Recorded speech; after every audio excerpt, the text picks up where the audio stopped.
उज्ज्वल निकम यांची नियुक्ती राष्ट्रपती नियुक्त राज्यसभा खासदार म्हणून झालेली आहे, काय तुमची प्रतिक्रिया? मला अतिशय आनंद आहे की अतिशय नामवंत विधिज्ञ आणि ज्यांनी अनेक केसेस देशाकरता आणि देशाच्या शत्रूविरुद्ध लढवल्या, अतिशय यशस्वीपणे लढवल्या आणि ज्यांच्या प्रयत्नातून अनेक दहशतवादी, आतंकवादी आणि गुन्हेगार यांना शिक्षा मिळाली, असे ॲडव्होकेट उज्ज्वल निकम यांना भारताच्या राष्ट्रपतींनी राज्यसभेवर नमित केलेलं आहे।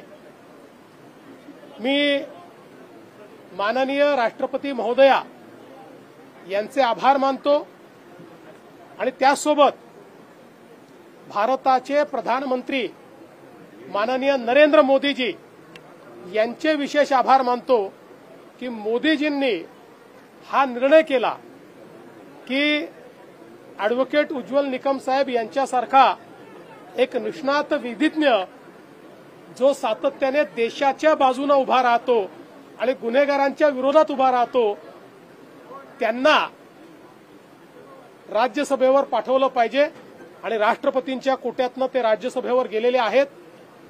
मी श्री उज्ज्वल निकम साहेब यांचं मनापासून अभिनंदन करतो, त्यांचेही या ठिकाणी त्यांनी केलेल्या कार्याबद्दल आभार मानतो आणि भविष्यातही देशाच्या संसदेपासून तर देशाच्या न्यायपालिकेपर्यंत राष्ट्रभक्तीच्या भावनेनं ते अशाच प्रकारे देशाच्या आणि समाजाच्या शत्रूंच्या विरुद्ध लढत राहतील, अशा प्रकारची अपेक्षा व्यक्त करतो। सर, हिंदी में बताइए। उज्ज्वल निकम इनकी भारत के प्रधानमंत्री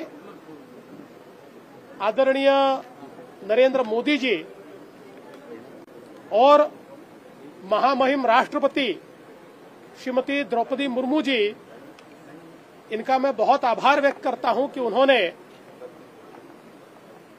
उज्ज्वल निकम जी जैसे एक देश के लिए, समाज के लिए लड़ने वाले अधिवक्ता को भारत की राज्यसभा पर नमित किया।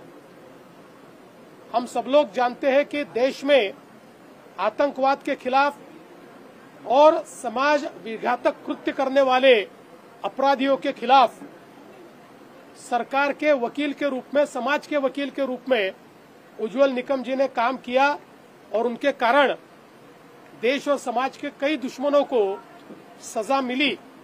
ऐसे एक देशभक्त अधिवक्ता को राष्ट्रपति जी के माध्यम से राज्यसभा में लाना ये बहुत महत्वपूर्ण बात है और प्रधानमंत्री जी हमेशा जो राष्ट्रभक्त लोग हैं उनके पीछे खड़े होते हैं, यही इसी बात का ये परिचायक है। मैं उज्ज्वल निकम जी को भी बहुत बहुत शुभकामनाएं देता हूं और संसद से लेकर तो न्यायालय तक वो लगातार देश के लिए और देश के दुश्मनों के और समाज के दुश्मनों के खिलाफ लड़ते रहेंगे, ऐसी अपेक्षा व्यक्त करता हूं। जनसुरक्षा कायदा अत्यावश्यक एक कायदा महाराष्ट्रामध्ये अनेक वर्षानंतर आता कुठेतरी होण्याची मार्गी लागलाय। मला अतिशय आनंद आहे की जनसुरक्षा कायदा हा दोन्ही सभागृहांनी मंजूर केलेला आहे। मी यापूर्वी देखील सांगितलं, या कायद्याच्या संदर्भात मोठी लोकतांत्रिक प्रक्रिया आपण केली। 25 लोकांची संयुक्त चिकित्सा समिती बनवून सर्व पक्षीय नेत्यांच्या समोर कायदा मांडला, क्लॉज बाय क्लॉज त्याच्यावर चर्चा केली। समितीने त्या ठिकाणी जी काही सूचना दिल्या त्या सूचना आपण इन्कॉर्पोरेट केल्या। समितीचा रिपोर्ट एकमताने आला, एकही डिसेंट नोट त्या रिपोर्टला नाही। हे करत असताना 12,000 वेगवेगळ्या प्रकारच्या सूचना आल्या, त्या सूचनांचंही पालन करून तसे चेंजेस आपण केले आणि दोन्ही सभागृहांमध्ये चर्चेअंती हे बिल आपण मंजूर केलेलं आहे। यामुळे भारताच्या संविधानिक व्यवस्थेला उलथून टाकण्याचा विचार करणारे आणि भारताच्या संविधानाला न मानणारे अशा प्रकारच्या ज्या शक्ती आहेत त्या शक्तींवर आपल्याला कारवाई करता येईल. मी पुन्हा एकदा सांगतो, काही लोक आजही बिल न वाचता त्यातलं एकही अक्षर माहिती करून न घेता या बिलाच्या विरोधात बोलतायत. त्यांनी जर बिल वाचलं तर ते कधीच या विरोधात बोलणार नाही, कारण या बिलाच्या विरोधात बोलणारे एक प्रकारे या देशातल्या जे काही कडवी डावे विचारसरणी आहे, लेफ्ट विंग एक्स्ट्रीमिझम आहे, त्याच्याच विचाराला कुठेतरी पुढे नेण्याचा प्रयत्न करतायत, नकळत प्रयत्न करतायत. त्यामुळे त्यांनी हे बिल वाचावं. या बिलाने कोणाचाही आंदोलनाचा अधिकार काढून घेतलेला नाही.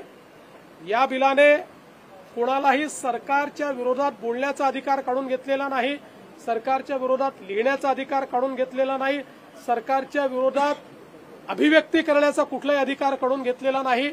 सर्व प्रकारचे आंदोलनं करता येतात. किंबहुना हा एकमेव कायदा असा आहे की ज्या कायद्यामध्ये संघटना बॅन करता येते तरच व्यक्तीवर कारवाई करता येते, त्याशिवाय व्यक्तीवर कारवाईच करता येत नाही.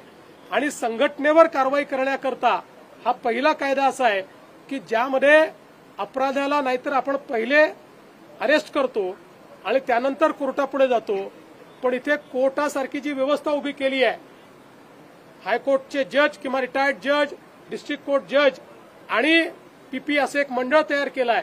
पहिले त्यांच्या पुढे पुरावे घेऊन जावं लागेल आणि त्यांनी पुरावे योग्य असं म्हटलं तर बॅन होईल.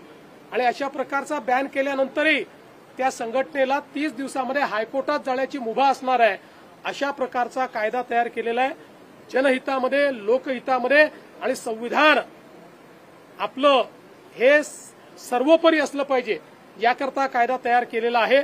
मला असं वाटतं की ज्यांनी कायदा वाचला त्यांनी याचं स्वागतच केलं. देवेंद्र जी, सीजीआई ने बोला है सुधार की जरूरत है क्योंकि अंडर ट्रायल कई सालों तक चलता है और उसके बाद उसे निर्दोष बरी हो जाते हैं. देखिए, माननीय जो सीजीआई साहब है, इनकी बात बिल्कुल सही है.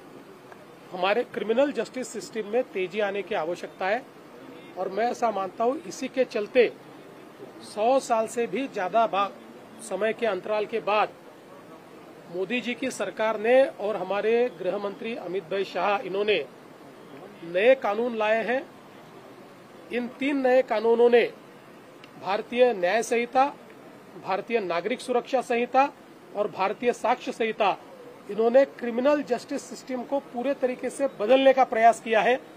और क्रिमिनल जस्टिस सिस्टम में ट्रांसपेरेंसी और तेजी दोनों इसके कारण आने वाली है.